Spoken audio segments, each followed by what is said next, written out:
Assalamualaikum teman-teman. Bagaimana kabarnya? Semoga kita selalu berada di dalam lindungan Allah Subhanahu wa Ta'ala dan dalam hidayah dan taufiknya. Beberapa jam lalu saya mendengar sebuah video yang sangat mencengangkan. Bisa dibilang ngawur. Perempuan ini adalah seorang YouTuber yang cukup kontroversial, yang sudah mempunyai 66,7 ribu followers. Tetapi sayang sekali ketika saya lihat konten-kontennya, banyak sekali kontroversi tentang agama Islam. Karena dia menyinggung keyakinan Islam, maka pasti akan banyak yang bereaksi. Mungkin ini salah satu cara menaikkan viewers. Tapi sayang sekali pernyataannya bisa menyesatkan umat.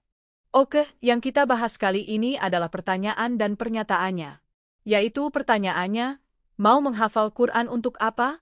Menghafal adalah level terendah dari ilmu. Menghafal Quran itu seperti burung beo. Kita akan jawab dari Quran dan hadits. Oleh karena itu kita sekarang akan bahas bantahan telak untuk perempuan ini. Kita ambil dari situs almanhaj.or.id yang membahas keutamaan membaca Al-Quran dan menghafalkannya. Sebenarnya mudah sekali membantahnya secara pribadi. Tetapi kita akan coba ilmiah agar tidak dianggap pencemaran nama baik. Walaupun sebenarnya dia sudah bisa dianggap istirja, bidin, yaitu menjadikan agama sebagai olok-olok dengan mengatakan penghafal Quran seperti burung beo.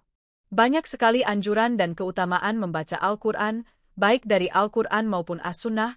Di antara perintah membaca Al-Quran adalah firman Allah Subhanahu wa Ta'ala dalam surat Al-Kahfi ayat ke-27. Dan bacakanlah apa yang diwahyukan kepadamu, yaitu kitab Rabbmu. Dan dalam surat Al-Ankabut ayat ke-45. Bacalah apa yang telah diwahyukan kepadamu, yaitu Alkitab. Maksudnya adalah Al-Quran. Dalam surat An-Naml ayat ke-91. Aku hanya diperintahkan untuk menyembah Rabb negeri ini, Mekah, yang telah menjadikannya suci dan kepunyaannya lah segala sesuatu, dan aku diperintahkan supaya aku termasuk orang-orang yang berserah diri. Dan supaya aku membacakan Al-Quran, yaitu kepada manusia. Adapun di antara keutamaan membaca Quran yang berasal dari sunnah Nabi Shallallahu Alaihi Wasallam adalah berasal dari beberapa hadits ini. Pertama adalah dari Sahih Al-Bukhari. Sebaik-baik kamu adalah orang yang mempelajari Al-Quran dan mengajarkannya. Kemudian hadits yang kedua yang berstatus mutafakun alaihi. Dari Abdullah bin Umar radhiyallahu anhu Nabi bersabda, tidak boleh ghibtah, menginginkan sesuatu yang dimiliki orang lain, kecuali dalam dua hal. Pertama, orang yang diberikan Allah Subhanahu wa Ta'ala keahlian tentang Al-Quran, maka dia melaksanakannya, membaca dan mengamalkannya, malam dan siang hari. Dan seorang yang diberi oleh Allah Subhanahu wa Ta'ala kekayaan harta, maka ia infakkan sepanjang hari dan malam. Yang ketiga dari riwayat Muslim bahwa Al-Quran memberi syafaat di hari kiamat. Hadits ini dari Abu Umamah Al-Bahili radhiyallahu anhu, ia berkata, saya mendengar Rasulullah Shallallahu Alaihi Wasallam bersabda, bacalah Al-Quran, sesungguhnya ia akan datang pada hari kiamat memberi syafaat bagi ahlinya, yaitu orang yang membacanya, mempelajari dan mengamalkannya. Yang keempat dari hadits Ibnu Mas'ud dalam kitab Sunan At-Tirmidzi Rasulullah bersabda, barang siapa yang membaca satu huruf dari Al-Quran maka untuknya satu kebaikan, dan satu kebaikan dilipat gandakan dengan 10 kali lipat. Saya tidak mengatakan, alif lam mim, satu huruf, akan tetapi alif adalah satu huruf, lam satu huruf dan mim satu huruf. Kemudian yang kelima adalah hadits dari Ummul Mukminin Aisyah radhiyallahu anha yang menceritakan bahwa Rasulullah bersabda, orang yang membaca Al-Quran dan ia mahir dalam membacanya maka ia dikumpulkan bersama para malaikat yang mulia lagi berbakti. Sedangkan orang yang membaca Al-Quran dan ia masih terbata-bata dan merasa berat dalam membacanya, maka ia mendapat 2 pahala. Inilah sebagian dari anjuran dan keutamaan membaca Al-Quran, dan yang perlu diingat bahwa pahala membaca Al-Quran diperoleh bagi siapapun yang membacanya, walau tidak memahami makna dan tafsirnya. Kendati kalau bisa memahaminya tentu lebih baik dan lebih banyak pahalanya.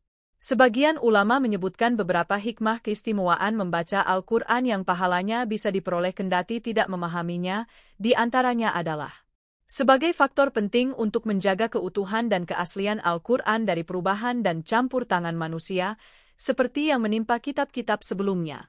Membentuk persatuan kaum muslimin secara bahasa, memperkuat persatuan agama, dan memudahkan sarana komunikasi di antara mereka serta memperkokoh barisan mereka. Sebagai langkah pertama bagi pembaca Al-Quran untuk tadabbur, memahami dan mengamalkan Al-Quran.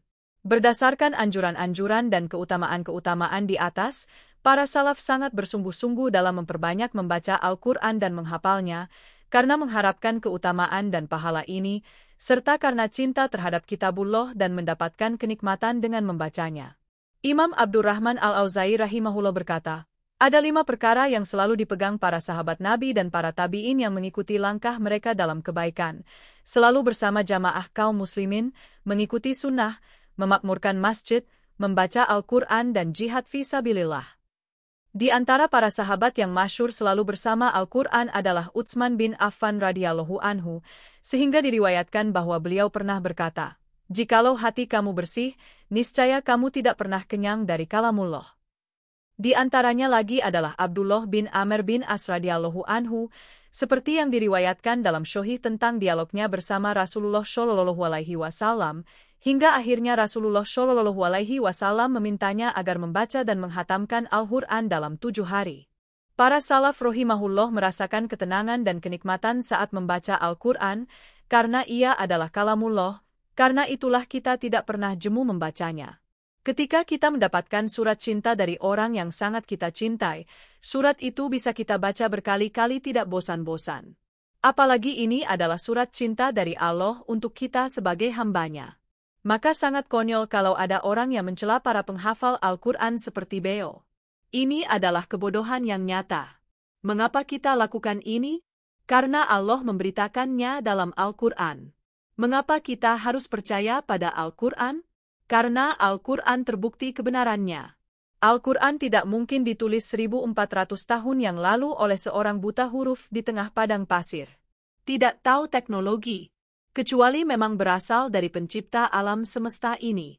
Kalau sekarang ilmu pengetahuan membuktikan beberapa ayat-ayat Al-Quran yang mungkin dulu tidak masuk di akal kita, karena keterbatasan ilmu kita, maka itu menjadi bukti nyata bahwa Al-Quran bukan diciptakan oleh manusia. Satu contoh saja ketika Al-Quran menjelaskan tentang proses kejadian manusia secara detail dari sperma sampai lahir, padahal di masa Nabi tidak ada teknologi foto rongsen USG, X-ray, atau MRI, apalagi nanokamera. Bukti ini tidak akan ada yang bisa membantahnya.